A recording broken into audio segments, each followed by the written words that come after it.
President Donald Trump on Saturday confirmed reports of an impending suspension of non-immigrant work visas such as H-1B and L-1, which most impact Indian companies operating in the US and Indians hoping to work here, and said an announcement is expected tomorrow or the next day.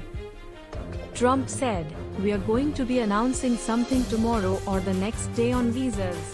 And I think it's going to make a lot of people happy. And it's common sense, to be honest with you."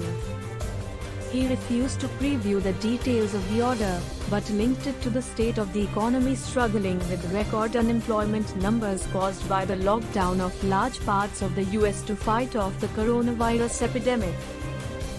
"We have plenty of people looking for jobs," he said.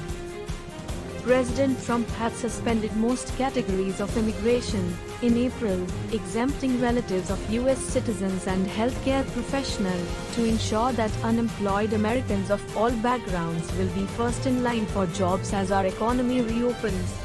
Non-immigrants' visas were spared at the time, but they are due any day now. These visas, especially H-1Bs, have been in the crosshairs of the Trump administration for a long time, going way beyond the unemployment crisis brought on by the COVID-19 virus outbreak. Stay connected with news for more updates. News Desk.